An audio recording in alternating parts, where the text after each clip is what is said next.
Friends, welcome back my YouTube channel. Friends, हम उम्मीद करते हैं कि आप सब अच्छे होंगे और आप अपनी तैयारी अच्छे से कर रहे होंगे। तो चलिए हम यहाँ पे बात करेंगे कि जितने भारत में महत्वपूर्ण नदियाँ हैं उनके उद्गम स्थान से लेकर के और वो उनकी जो दिशा पूछता है कि कौन सी दिशा क्रम में, हम सभी की बात करेंगे। और इनसे रिलेटेड 30 जो है क्वेश्चंस हैं जो कि अति महत्वपूर्ण क्वेश्चंस हैं, उनके बारे में बात करेंगे। वो क्वेश्चंस फ्रेंड्स ऐसे हैं कि जो विगत वर्षों में पूछे गए हैं और वहाँ से हम सेलेक्ट करके लाए हैं और क्वेश्चंस, और जो है आगे उम्मीद है कि जितने प्रतियोगी परीक्षाएं हो रही हैं आने वाली होंगी, जैसे सुपर टेट है, इसमें बहुत महत्वपूर्ण साबित होगा। तो चलिए हम पहले बात कर लेते हैं नदियों के बारे में। नदी किसे कहते हैं, फिर एक एक करके उनके पॉइंट में बात करेंगे कि उनके उद्गम स्थान कहाँ से है और कहाँ से कहाँ और कौन से नदियों में जाके वो मिलती हैं, और उनकी सहायक नदियों की भी बात करेंगे।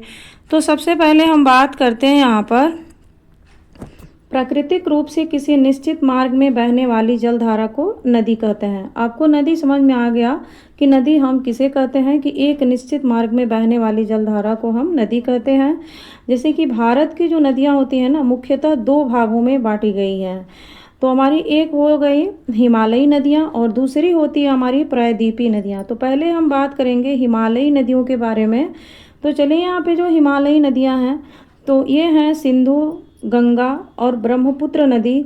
ये तीनों हमारी जो हैं हिमालयी नदियाँ कहलाती हैं। अगर आपसे क्वेश्चंस में पूछा जाए कि इसमें हिमालयी नदियाँ कौन है, तो आप ये याद कर लीजिएगा फ्रेंड्स कि सिंधु, गंगा, ब्रह्मपुत्र ये तीनों हिमालयी नदियाँ होती हैं। और इनमें क्या होता है कि वर्ष भर पानी रहता है, इसलिए इन्हें सदा नीरा या 12 मासी नदियां भी कहते हैं। मतलब कि इसमें वर्ष भर पानी रहता है इन नदियों में। कौन कौन? सिंधु, गंगा और ब्रह्मपुत्र। अब आगे बात करेंगे हम बाद में कि सिंधु नदी की सहायक नदी और गंगा नदी, ब्रह्मपुत्र नदी के सब के बारे में बात करेंगे। पहले अभी हम जानते हैं कि हिमालयी नदियाँ और प्रायद्वीपीय नदियाँ किसे कहते हैं और कौन कौन इसके अंतर्गत नदियाँ आती हैं। तो हिमालयी नदियाँ के बारे में हम जाने कि 3 नदी आती हैं और इनमें सबसे बड़ी विशेषता यह है कि इसमें वर्ष भर पानी रहती है, इसलिए हम इन्हें सदा नीरा या 12 मासी नदियाँ कहते हैं। अब आते हैं हम प्रायद्वीपीय नदियों के बारे में बात करते हैं यहाँ पे। तो यहाँ पे नर्मदा नदी, तापी नदी, गोदावरी नदी, कृष्णा नदी, कावेरी, ये हमारी प्रायद्वीपीय नदियाँ कहलाती हैं। तो ये क्या होता है कि इनका जल मुख्यतः वर्षा पर निर्भर रहता है। जब बारिश होगी तो इन नदियों में बहुत अच्छे पानी की बहाव होगी, जब बारिश नहीं होगा तो इनमें पानी की मात्रा कम हो जाती है। तो ये हमारी प्रायद्वीपीय नदियाँ के अंतर्गत ये नदियाँ आती हैं।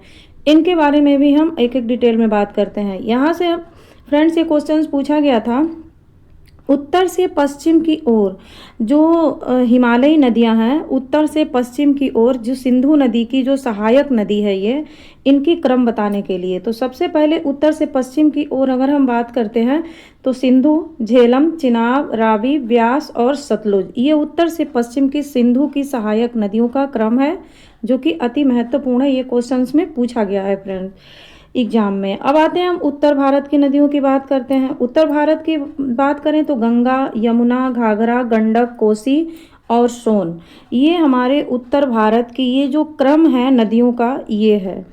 अब आते हैं हम बात की पूर्वोत्तर जो ब्रह्मपुत्र नदी है, ये कहाँ से होकर, असम से होकर और बांग्लादेश में जाके गिरती मिलती है और बंगाल की खाड़ी में जाके इसकी पानी गिरती है। अब यहाँ पे आते हैं कि पश्चिम की ओर की वाली नदियाँ कौन कौन से हैं जो कि पश्चिम में आके गिरती हैं। तो नर्मदा और तापी नदी हैं जो कहाँ आके गिरती हैं, अरब सागर में। अब आते हैं हम पूर्व की ओर बहने वाली कौन सी नदी हैं। तो पूर्व की ओर बहने वाली है गोदावरी, कृष्णा, कावेरी, महानदी, ये सब कहाँ आके बंगाल की खाड़ी में आकर के गिरती हैं, अपना पानी यहाँ पे ले जाती हैं। कहाँ पे? बंगाल की खाड़ी में। कौन कौन नदी? गोदावरी, कृष्णा, कावेरी और महानदी। इनकी विशेषता के भी हम बारे में बात करेंगे फ्रेंड, लेकिन आगे धीरे धीरे। अभी आप देखिए यहाँ पे है कि भारत की सबसे लंबी नदी की अगर बात करता है तो गंगा नदी है। सबसे लंबी प्रायद्वीपीय नदी की बात करें अगर तो गोदावरी नदी है। अब आते हैं इसको हम दक्षिण की गंगा की नदी भी कहते हैं, इसे दक्षिण की गंगा नदी भी बोलते हैं इसे हम, ये आपको याद रखना है। पश्चिम की ओर जो बहने वाली प्रमुखतः नदियां हैं जिसमें 2 ज़्यादा हैं, नर्मदा और तापी नदी हैं जो कि पश्चिम की ओर बहती हैं, अरब सागर में जाके गिराती हैं अपना पानी। अब आते हैं कि गंगा और यमुना का संगम गंगा और यमुना का संगम कहाँ से आके मिलता है फ्रेंड? तो ये प्रयागराज में आके मिलता है। और नर्मदा नदी कहाँ से निकलती है? ये बहुत इंपॉर्टेंट है, ये पूछा गया था, तो अमरकंटक से निकलती है। और गोदावरी नदी कहाँ से निकलती है? तो त्र्यंबकेश्वर क्षेत्र से निकलती है ये। और यहाँ पर है कावेरी नदी कहाँ से निकलती है? तो ब्रह्मगिरी पहाड़ियों से निकलती है। महानदी निकलती है छत्तीसगढ़ क्षेत्र से निकलकर बंगाल की खाड़ी में जाके गिरती है महानदी। अब आते हैं हम जो सिंधु सहायक नदी हम आपने ऊपर बताए हैं, जैसे कि झेलम, चिनाब, रावी, ब्यास, सतलुज, इस सिंधु की सहायक नदियां हैं। प्रमुख जो प्रायद्वीपीय नदियां हैं उनमें जो है ये नर्मदा, तापी, गोदावरी, कृष्णा, कावेरी और महानदी जो है ये है। अब आते हैं हम यहाँ पे कुछ इंपॉर्टेंट क्वेश्चंस देख लेते हैं, और क्वेश्चंस के माध्यम से जितने सारे डाउट होंगे वो आपके क्लियर हो जाएंगे। यहाँ पर पूछता है फ्रेंड्स, ये सारे ही क्वेश्चंस इतने इंपॉर्टेंट है ना कि जो विगत वर्षों में जो क्वेश्चंस पूछे गए हैं एग्ज़ाम में उनसे हम लिए हैं, और आगे आने वाले टाइम में जो होते हैं ना, जो कि उम्मीद रहती है कि क्वेश्चंस आने वाले हैं, जैसे कि हम प्रैक्टिस सेट सॉल्व करते हैं, तो उनमें से हम सेलेक्ट करके क्वेश्चंस यहाँ पे लाए हुए हैं।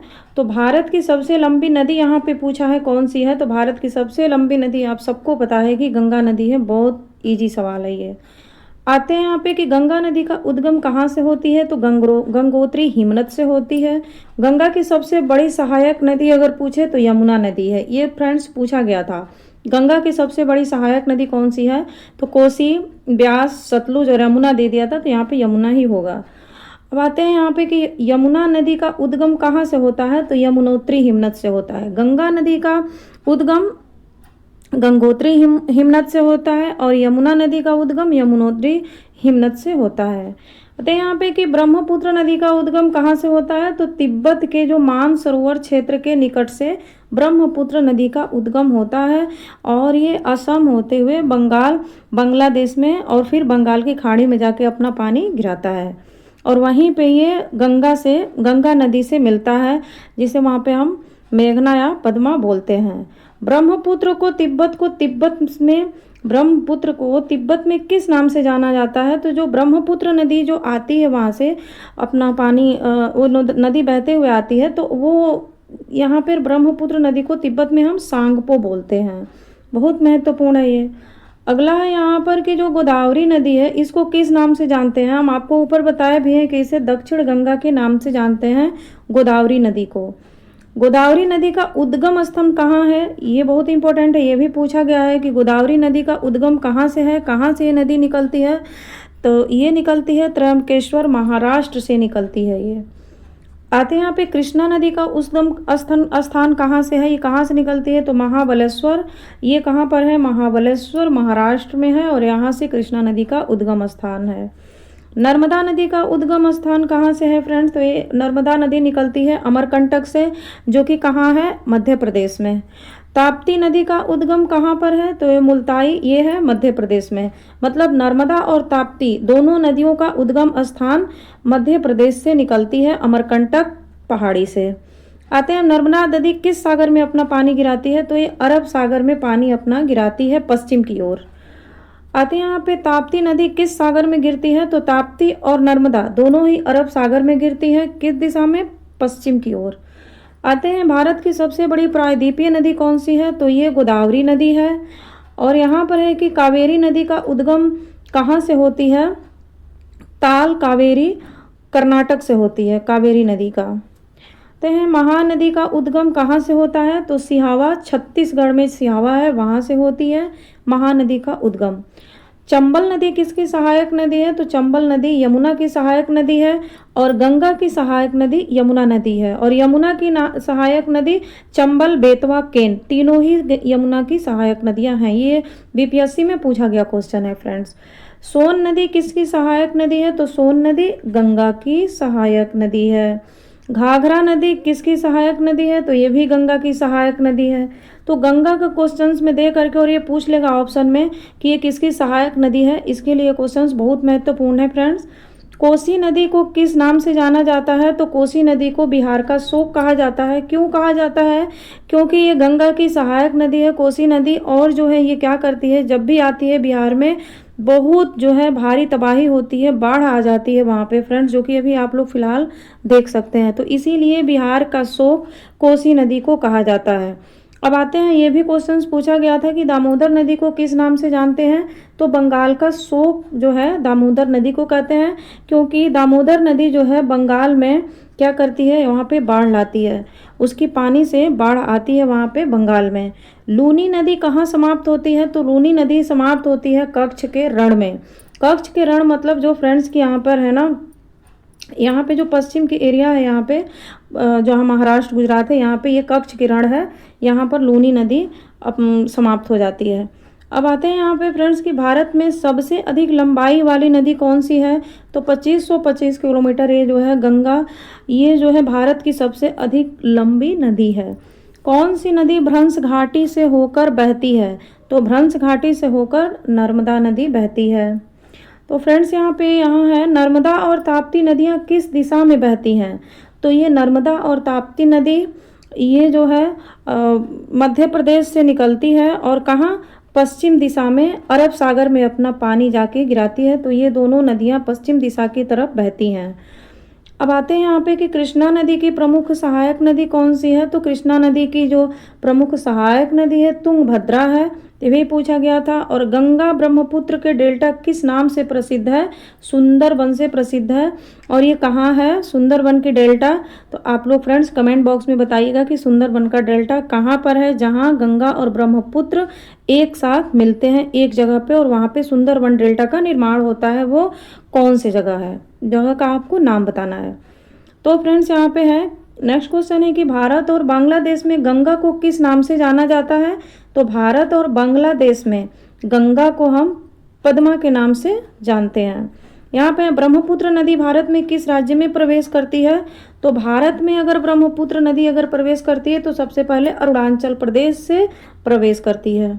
यमुना और गंगा का संगम कहाँ होता है, हम आपको ऊपर भी बताए हैं, तो गंगा और यमुना का संगम प्रयागराज में होता है।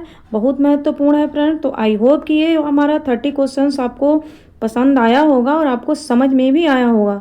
तो फ्रेंड्स बहुत महत्वपूर्ण है और बहुत मेहनत से ये जो है क्वेश्चंस हम बनाए हैं। तो हमारे वीडियो को लाइक करिएगा, शेयर करिएगा और प्लीज़ फ्रेंड्स वीडियो को फुल वॉच करिएगा, आपको अच्छे से समझ में आएगा। और यहाँ से क्वेश्चंस हम जो जितने सारे पिछले पेपर हुए हैं उनसे ढूंढ के क्वेश्चंस हम लाए हैं और कुछ प्रैक्टिस सेट से क्वेश्चंस यहाँ से लाए हैं ताकि आपको आसानी हो पढ़ने में। तो चलिए फ्रेंड्स यहीं पे समाप्त करते हैं और हमारे वीडियो को लाइक शेयर सब्सक्राइब करिएगा, चैनल को ज़्यादा से ज़्यादा शेयर करिएगा और जो आपको सवाल दिए हैं तो वो हमें आपको कमेंट बॉक्स में ज़रूर बताना है। तो चलिए thanks for watching my video.